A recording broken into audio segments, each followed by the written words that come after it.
I know September can feel like a fresh start. That is until your calendar is jammed and your energy is drained. And so, in this episode, I'm going to talk about the dangers of sliding into busyness so that you don't fall victim.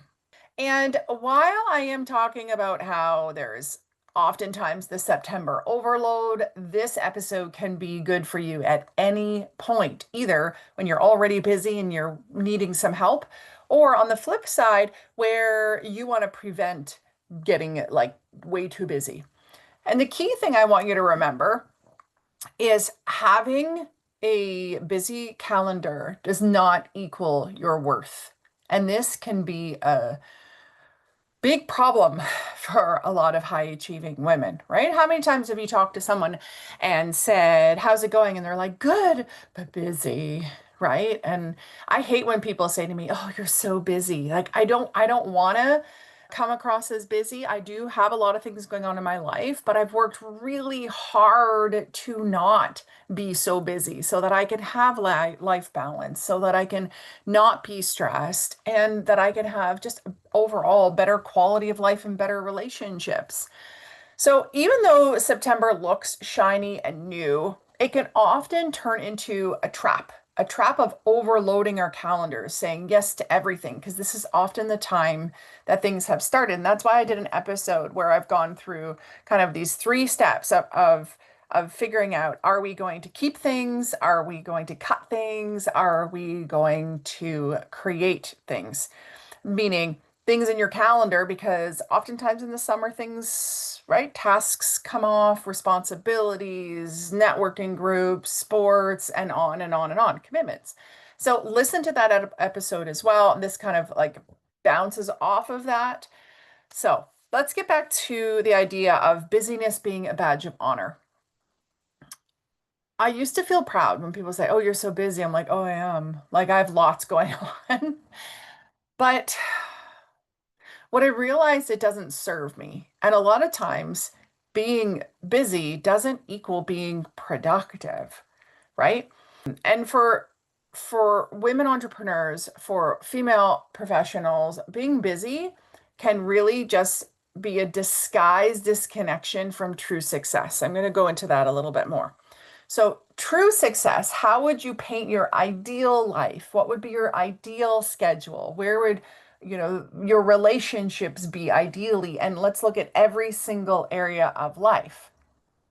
You might just feel that, well, I've got a lot going on, so therefore I'm important, and like I'm a mover and a shaker and lots of things are happening and I'm in high demand. But is that true success for you? Is being busy and having no time for yourself, no time for friends, or at least the relationship with your friends that you want, is that really what you want in life? Is that true success, aka true satisfaction? Probably not. And I did some research into this and some stats, and there was some research that was led by Columbia marketing professor Sylvia Beliza, and it shows that people perceive others who are busy as important and impressive. And so busyness is literally like a status symbol. And I want to shift this for society, maybe for you, maybe for the people around you. So share this episode with them who feel that when you're busy, you're important and impressive. Because really, what I find more impressive is the person that can have a slow start in the morning, a Friday afternoon off, more vacation time, but still feel satisfied in life. Like that's the goal, is it not? Are we working to live or living to work? I don't know. Like which is it for you? That's maybe the question to ask yourself first. But busyness can often be a distraction. And I can find my calendar getting overwhelmed and having too many things happening. Because as I was talking about with productivity, being busy doesn't mean you're productive. And then productivity doesn't always equal progress if you're not being productive in the right way. Mm-hmm. Yes. So your worth is not measured by the output that you have. Your worth, I feel, is measured by your feeling of yourself and how satisfied you are in life. So here's a good time just to ask yourself this question. Am I chasing productivity for validation for others, kind of like to prove my worth? Or am I pursuing progress and trying to be productive for things that matter to me? Hmm. Am I chasing productivity for validation or am I chasing being busy? Am I saying yes to opportunities that I don't really want to do for validation? Or am I doing these things because they matter to me? I was recently at a mastermind in Vegas. I go 3 times a year to meet with other business owners, to learn from one of my coaches who runs it, and to also like get on the hot seat and share what's going on in my business and ask for some feedback and for people to kind of poke holes in what I'm planning on doing. And I talked about how I wanted to do this specific thing. I won't share it because I've changed the iteration of how it is, and I'm going to be sharing that later. But how I was basically ready to overcommit myself, not just in September, but the whole year. And I wanted to do something every single month. And it wasn't just doing that thing in my calendar, it was all the preparation leading up to it. And one of the people there who's also a client of mine said, Diane, it just sounds like you're filling your calendar. You're making yourself really busy. We have to be very careful with what we put in our calendar. And that reminded me, like, yeah, do I have all the other things in my life that I want in my calendar? And I'm filling it and committing to something. I know I'm choosing to do it, but I'm committing to something for the whole year. And that'll get me to a place of being exhausted. And it's going to take time, energy, and resources away from the goals I truly have. So let's talk about some obstacles. Why do people do this? Why do we overcommit? Why do we put things in our calendar? Why do we become so busy? Well, we have a fear of disappointing others, right? That's that obligation. And so someone says, hey, can you be on this board, volunteer for this thing, help out with this organization, give back in some capacity? Can you support this? Can you, right? It's like a can you? And even like be part of the book club, whatever it may be. And you maybe have a fear of disappointing them. And so you say, yes, yes, I'll do it. But it's out of obligation, not alignment. So that's one thing to look at in your calendar. Are all the things in your calendar there out of alignment? The other thing is, which I've mentioned a little bit more, is you equate your self-worth with being in demand. But are you in demand in the right way? One of my social posts that went up a little while ago was a reminder around a client of mine who I was coaching who told me about this event that she had been running at her daughter's school. And what was really interesting is she said she didn't have enough time for her business activities. And so her business was suffering and her friendships were suffering. And I said, well, this sounds like a big undertaking that's a volunteer thing for your daughter's school. How long have you done it? And she said, the amount of years. And what I found out was she she kept doing it even though her daughter had graduated from the school. And so oftentimes we help when our kids are at the school. Like I've just signed up for every 3 weeks to help with or every 3 times to help with hot lunches at my son's school, and he was quite happy with that. And this year I've set that as my thing that I'm doing in a way of giving back to the school. But my kid's still there.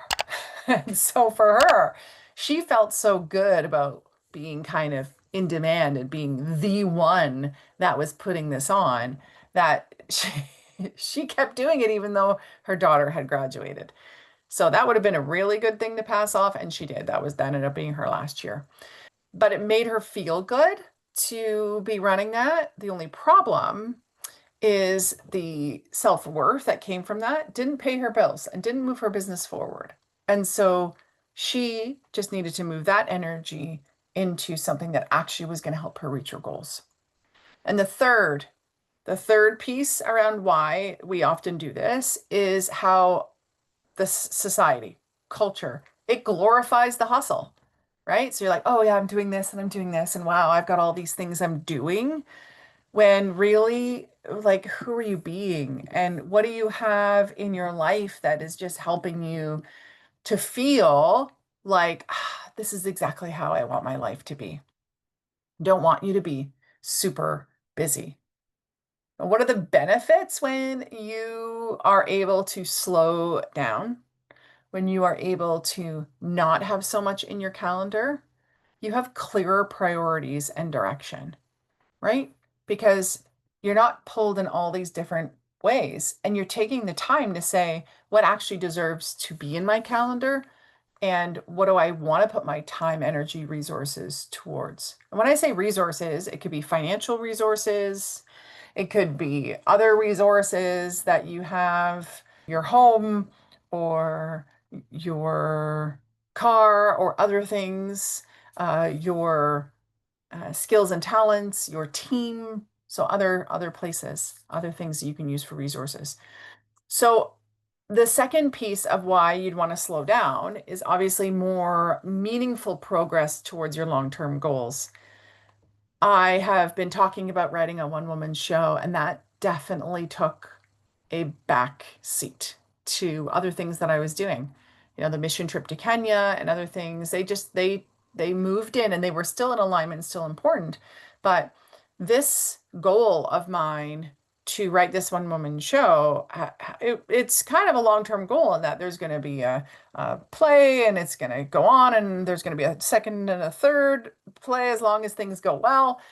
And I've really put that on the back burner. And so I was feeling a little bit like I was losing out on meaningful activities, meaningful goals, goals in alignment. And once I realized when someone said, how is it going with the show? Like, is it done? And I was like, oh, darn it. No, it's not. And so just a couple days ago, I actually went and marked in my calendar for 2 hours every single day, weekday, where I would be focusing on my play. And so the third benefit of slowing down, and there's millions of benefits to slowing down, but let's just go with this: better emotional regulation and stress levels. You know that you will be stressed when you have more things, when you're flying from one thing to another, when you don't have any downtime, when there's chaos that comes from all this stuff happening. And so when you get to have better emotional regulation and stress levels, you actually become more productive, better in how you're living your life, healthier, better relationships. There's so many benefits to when you can actually regulate your emotions. And for, hey, us middle-aged women, I'm coming up to my 46th birthday this month, and perimenopause, menopause, it's a real thing. It's a real thing. And my ability to handle stress has been diminished. My cortisol levels are higher. And so the more I can slow down, the more that we can slow down, the better for our health and mental health, physical health, and so on.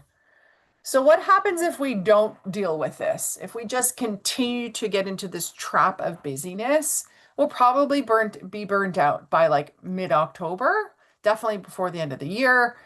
Christmas will suck. It'll be hard.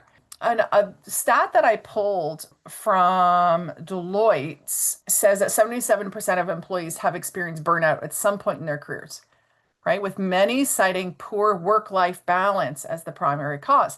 And that was the piece that I found the most interesting, because knowing that 77% of employees have experienced burnout, not just stress, burnout, that's high. That's a high number.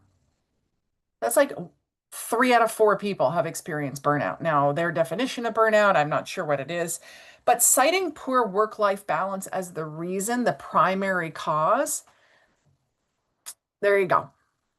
Because what happens is we put so much time, energy, resources into our businesses or our careers that we forget about health and friendships, family, and fun and recreation, and all of these other areas that are so important, right? We're never going to have work-life balance because it's not just work and life we're balancing. There are 10 areas of life. So, problem, burnout. It's true, 3 out of 4. Are you going to be the fourth that's not? I hope so. The second is that disconnection from your true goals, your real goals, what you really want to accomplish. And I realized that my health goals took a back burner along with the one person show. Some of the goals that and my home, I need to declutter my home and renovate some pieces of my home. And so I've had to reconnect with my goals this month because I got busy in other ways. I don't want that to be a problem for you. And true goals, not just goals you like think you should be doing, but the ones that you've actually worked and gotten clarity that it is in alignment with you. And then the last one is strained relationships because you're always too busy. Another stat is 76% of workers report that stress from work affects their personal relationships negatively. Uh-huh. That's wild, eh? That's huge. That's a huge number. So this is something that when you think of it, it's going to hold you back. And then you end up spending time and energy repairing when you have shown up in a relationship stressed from work and you react negatively. You have to repair it. Or maybe it just gets strained. I know that there are a lot of people getting divorced around me. And I'm not saying that being busy in your calendar is the number one reason, but it definitely stops you from being a nice person. It definitely stops you from taking care of yourself so that you can handle stress. It stops you from being able to grow in other areas of your life and to put time and energy into your marriage. I know that was true for me. Like my husband was like way down on the list of importance. And in the past few years, I've really put him a lot higher. I know that if I don't have that strong relationship, we're not going to be together. It's just that simple, right? It's just like you're going to lose your health if you don't put any energy into it. So I don't mean to be like a Debbie Downer on all this stuff or a Downer Diane or whatever, but you you gotta just not even know, not just know, but actually implement the fact that true growth does not come from having a packed schedule. True happiness doesn't come from having a packed schedule. It comes from clarity in what you actually want, boundaries around your time and your energy and what you're saying yes to, and then aligned action. So, action towards what actually makes you happy, things that are in resonance to you, and letting go of the other things. So, speaking of letting go, what if right now you just wrote down 3 things that are either on your to-do list or in your calendar that don't directly serve your goals? Could you do that? Are you part of a board or part of some meeting, networking meeting, or book club or something that's just, it's not serving your goals anymore? Are you part of a class, a physical class, or something you go to that's not serving your goals?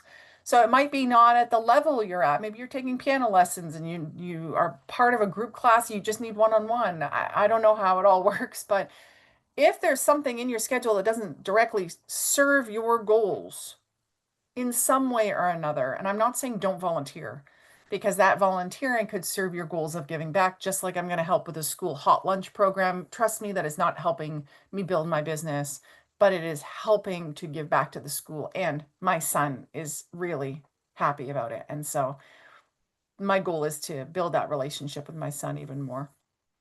And so write down some things that don't directly serve you and release one of them.